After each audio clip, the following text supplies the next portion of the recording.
पतंजलि पदार्थ निर्माण से व्यक्ति एवं चरित्र निर्माण का संकल्प है, जो स्वदेशी अभियान से राष्ट्र को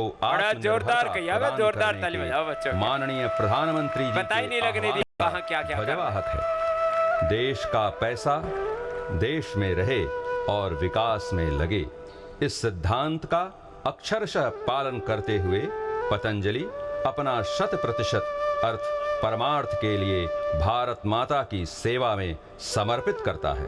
आचार्य कुलम के विद्यार्थियों की शिक्षा दीक्षा भी इसी भाव चेतना के साथ संपन्न होती है, ताकि वे ऋषिपथ के अनुगामी बने और स्वयं समृद्धि और वैभव के शिखर पर पहुंचकर राष्ट्र को परम वैभवशाली बनाने में अपना अप्रतिम योगदान दें।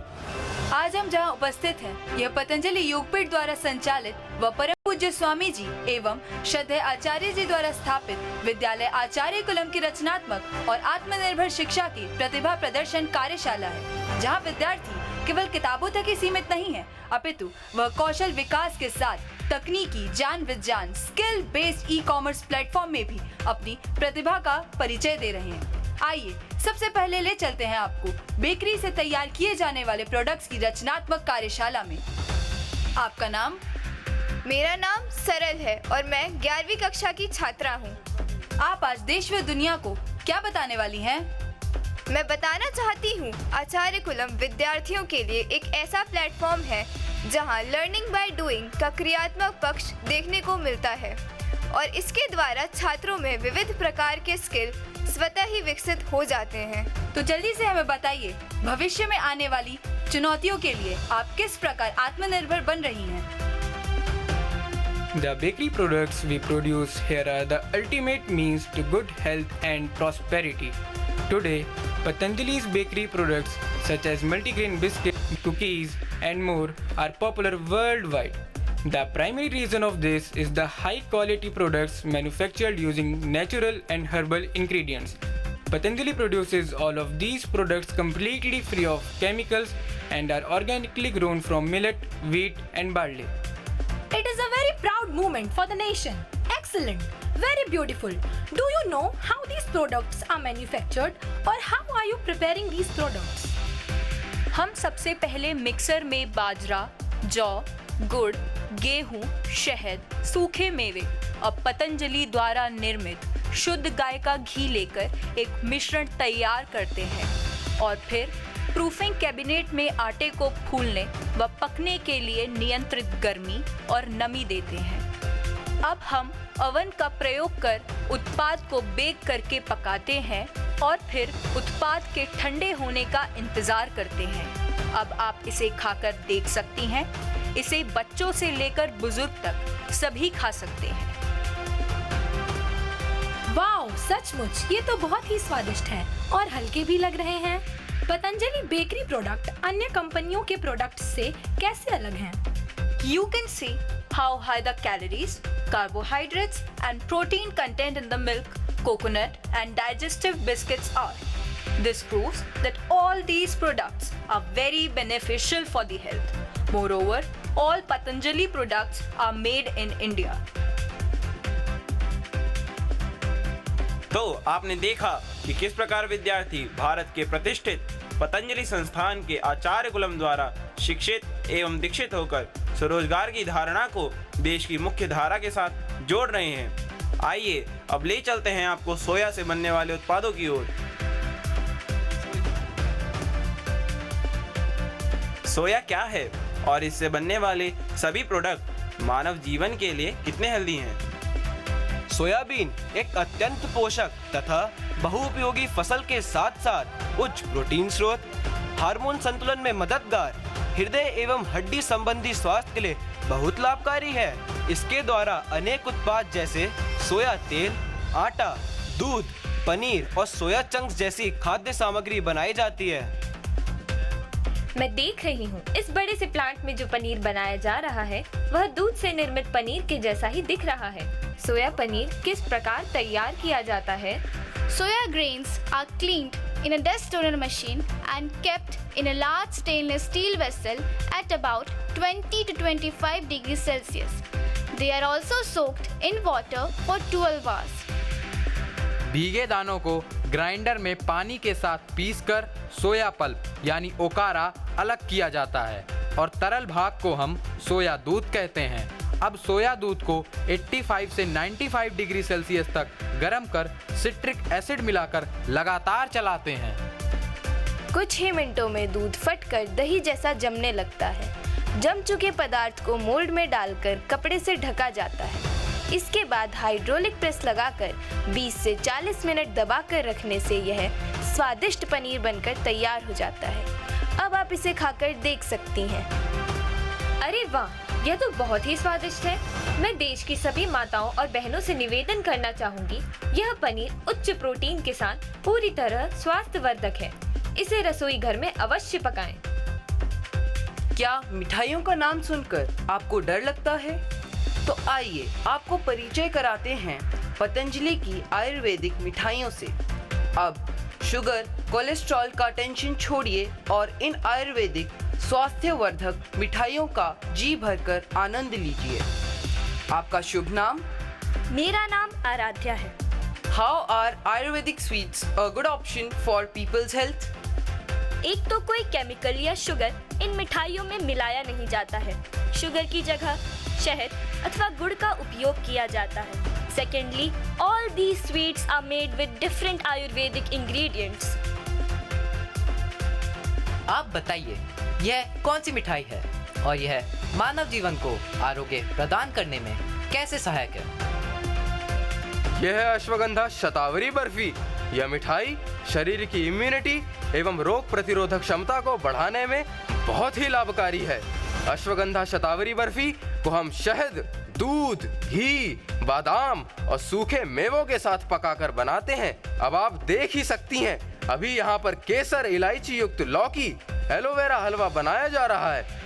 यह खाने में बहुत ही स्वादिष्ट होता है। साथ ही यह हड्डियों और मांसपेशियों के लिए विशेष लाभकारी है।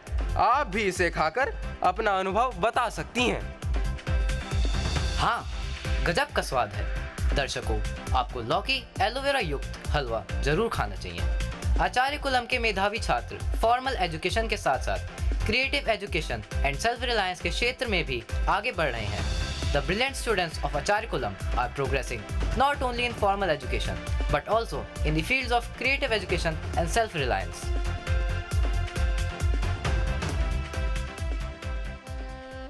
मैं माधव पूज्य स्वामी जी एवं आचार्य श्री के सपनों के भारत की संकल्पना को सत्य कर दिखाने के लिए एडवांस तकनीकी के साथ एग्रीकल्चर और हॉर्टिकल्चर में उन्नत फसलों का उत्पादन कर कृषि के क्षेत्र में एक नवीन क्रांति करूंगा और किसानों की समस्या का समाधान कर देश को समृद्धि और आत्मनिर्भर भारत के प्रगति पथ पर अग्रसर करूंगा। अहम अदिति परम पूज्य स्वामी वर्याणाम परम श्रद्धेय आचार्य श्री महाभागवत सदृशानां समर्थ गुरूणाम अनुसरणं कुर्वती ग्राम्य जनेभ्यः आजीविकाः उच्च प्रशिक्षणं तथा च आधुनिक प्रौद्योगिक्या सह समावेशं कारयित्वा ग्रामोद्योगं साक्षात् नगराणां रिटेल शॉप यावत् प्रापयित्वा ग्रामीण जनजीवनं प्रमुदितं समृद्धं कुर्वती राष्ट्र प्रगतौ स्वकीयं योगदानं दास्यामि।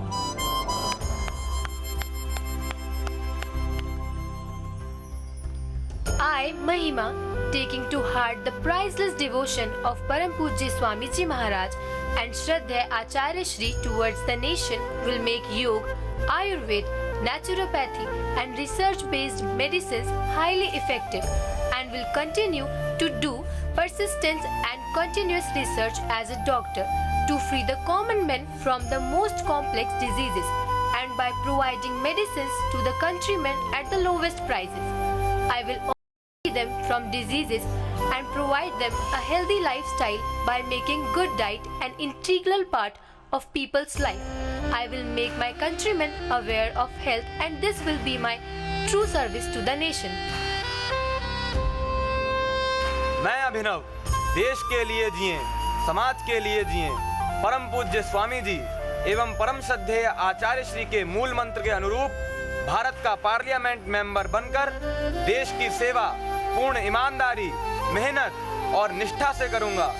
शिक्षा, स्वास्थ्य, पर्यावरण और महिलाओं के सम्मान एवं उत्थान के लिए श्रेष्ठ योजनाएं बनाकर मदद करूंगा।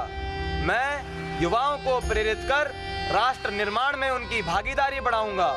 भारत को आत्मनिर्भर, समृद्ध और शक्तिशाली राष्ट्र बनाना ही मेरे जीवन का उद्देश्य होगा।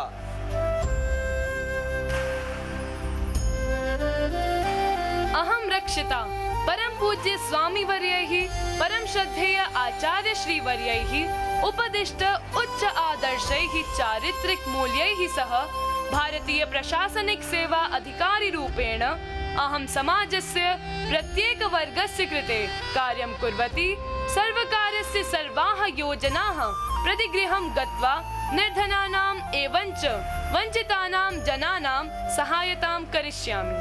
तथा च सहैव उत्कोच ग्रहीतृषु अवैध धन संचय कर्तृषु वर्धमानेषु अपराधेषु कठोरतम निर्णयं स्वीकृत्य तेभ्यः उचितं दण्डं दत्त्वा देशे सौहार्दम् एवं शान्तिपूर्णं वातावरणं निर्मास्यामि।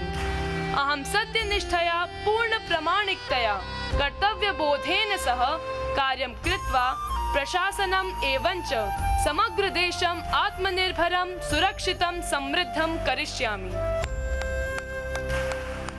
Just like the Norwegian Sovereign Fund, which was established in 1990 as a government fund, and presently it has assets of more than $1 trillion and is also playing a pivotal role in the progress of its nation. I too will play a crucial role in realizing the dream of making India a developed nation by 2047 by establishing the Patanjali Fund and setting a benchmark through a premium FMCG products driven by innovative research.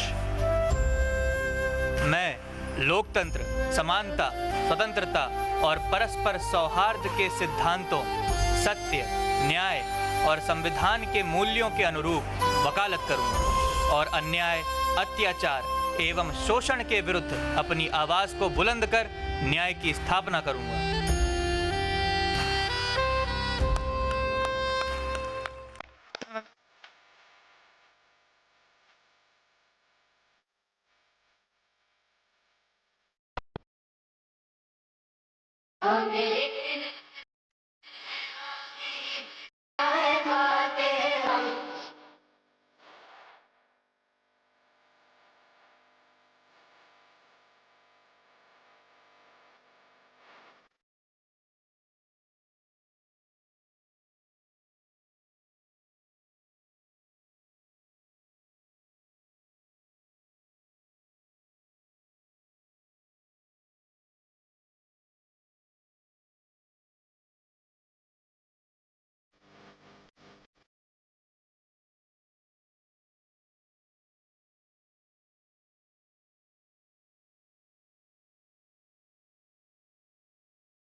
एक बार सब बच्चों के लिए जोरदार अभिनंदन हो जाए, घनघोर तालियां हो जाए सब बच्चों के लिए।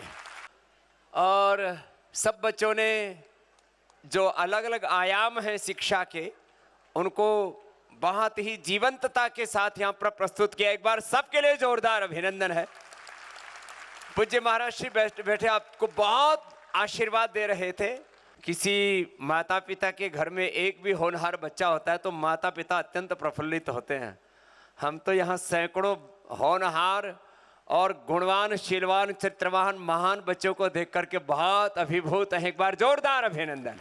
तो पहले महाराज जी का आशीर्वाद हो जाए। पतंजलि का कोना कोना कण कण पूज्य महाराज श्री के प्रति कृतज्ञ है और आप ऐसे ही सब पर प्रीति करते हैं। पूज्य महाराज जी, आप अपने आशीर्वादों से बच्चों को उपकृत करो। आपदाम अपहर्तारम दातारम सर्वसंपदाम लोकाभिरामम श्रीरामम भूयो भूयो नमाम्यहम। पूज्य महाराज श्री ने मुझसे कहा कि मैं आप सब लोगों को आशीर्वाद दूं। वास्तविकता यह है, मैं आज यहाँ पर खड़ा हूँ आशीर्वाद देने के लिए नहीं, किंतु पूज्य स्वामी जी के और श्रद्धेय आचार्य जी के इस अत्यंत श्रेष्ठ तप को अभिवादन करने के लिए मैं यहाँ पर खड़ा हूँ। सदियों से हमारा देश गुलाम बनाया गया और इस देश की प्राचीन परंपरा को नष्ट करने के लिए यहाँ की शिक्षा पद्धति पर कुठाराघात किया गया। India has been conquered once, it must be conquered again, and the second conquest should be through education. इस प्रकार का मैकॉले और मैक्स मूलर का जो षड्यंत्र रहा, उस षड्यंत्र को यू टर्न देने का काम यदि किसी ने किया है तो पूज्य स्वामी रामदेव जी महाराज ने किया है। ऐसा मेरा परम विश्वास आज परिपूर्ण पक्का हो गया। मित्रों, पतंजलि को देख करके, यहाँ के वातावरण को देख करके मुझे पुनः पुनः भगवान मनु का वह श्लोक याद आता है। एतद्देश प्रसूतस्य सकाशाद अग्रजन्मनः स्वम स्वम चरित्रम शिक्षेरन पृथिव्याम सर्वमानवाः। यहाँ का आज का थीम आप लोगों ने रखा है, चरित्र निर्माण और समृद्धि का आधार शिक्षा। वास्तविकता यही है, शिक्षा के कारण भारत संसार में सबसे उन्नत देश रहा। शिक्षा ज्ञान की आराधना, और ज्ञान केवल इंफॉर्मेटिव नहीं होता है, वो फॉर्मेटिव भी होता है। और वो फॉर्मेटिव ज्ञान कैसा होना चाहिए, इसको यदि जानना है तो हम लोगों को IKS इंडियन नॉलेज सिस्टम को ही जानना पड़ेगा। अभी पिछले ही महीने मेरा एक व्याख्यान था, कीनोट स्पीच था 200 वाइस चांसलर के सामने। वह मुंबई के ताज होटल में था, एक कॉन्फ्रेंस में। मैंने उनसे यही कहा था कि अब वास्तव में आप लोगों के इस पुस्तकीय ज्ञान की कोई आवश्यकता नहीं रही है, क्योंकि जो भी छोटा बच्चा है वह आज सर्वज्ञ है, क्योंकि उसके हाथ में मोबाइल है और इसलिए वह अपने आप गूगलम शरणम रज करता है अथवा आर्टिफिशियल इंटेलिजेंस का सहारा लेता है। इसलिए इंफॉर्मेशन को कलेक्ट करने के लिए अब टीचर्स की आवश्यकता नहीं है। वास्तव में वह तो केवल एक आयाम है। हमारी परंपरा में, वैदिक परंपरा में 2 प्रकार की शिक्षा कही गई, विद्यांच अविद्यांच यस्तद्वेदो भयं सह अविद्या मृत्युं तीर्थवा विद्या मृतमश्नुते। व्यावहारिक शिक्षा जो उपजीविका के लिए है, लेकिन दूसरी शिक्षा का जो दूसरा आयाम है वो चरित्र का निर्माण है और वह अध्यात्म में है। और इसलिए इन दोनों को वेद विद्या व्रत स्नातन, हमारे यहाँ पर 2 प्रकार के स्नातक होते थे। कुछ होते थे विद्या स्नातक, कुछ होते थे व्रत स्नातक। जो विद्या स्नातक है वो पढ़ाई में होशियार है, जो व्रत स्नातक है वो नियमों का पालन करता है। उत्तम वह होता है जो वेद विद्या और व्रत का स्नातक दोनों का होता है। और इसलिए इसको निर्माण करने के लिए मैंने एक ही बात कही कि सारे वहाँ के वाइस चांसलर्स को कही, आप जाकर के एक संदेश दे दीजिए आपके टीचर्स को, और वो संदेश ये होना चाहिए, stop to be teachers and learn how to be gurus. Stop to be teachers, केवल टीचर्स की आज आवश्यकता नहीं है, गुरु की आवश्यकता है, आचार्य की आवश्यकता है। आचिनोति शास्त्रार्थम आचार्य स्थापयत्यपि स्वयं आचरतेस्तु तस्माद् आचार्य उच्यते। और इस प्रकार का आचार्य निर्माण कैसे करना चाहिए यदि ये जानना हो तो किसी को भी अब पतंजलि में ही आना पड़ेगा, और पतंजलि से ही भारत का यह शंखनाद होने वाला है कि हम अब डरने वाले लोग नहीं हैं, हम अब पुनः उत्थित लोग हैं।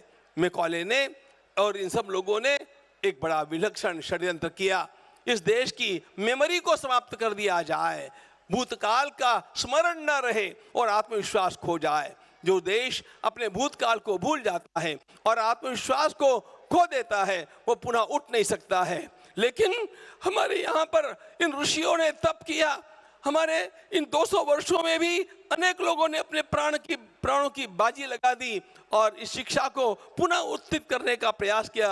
विष्णु ब्रह्मचारी का नाम आप लोगों को पता नहीं होगा, पूज्य स्वामी महर्षि दयानंद सरस्वती जी का नाम, स्वामी विवेकानंद का नाम, स्वामी श्रद्धानंद जी का नाम, लोकमान्य बाल गंगाधर तिलक जी का नाम, इन सब लोगों ने अपने जीवन की बाजी लगा करके और स्वराष्ट्रीय शिक्षा को आगे लाने का प्रयास किया। उसके ध्वज दंड के रूप में आज पूज्य स्वामी जी खड़े हैं और मेरा विश्वास है कि अब संपूर्ण विश्व में भारत का डंका बजेगा, इंडियन नॉलेज सिस्टम का डंका बजेगा।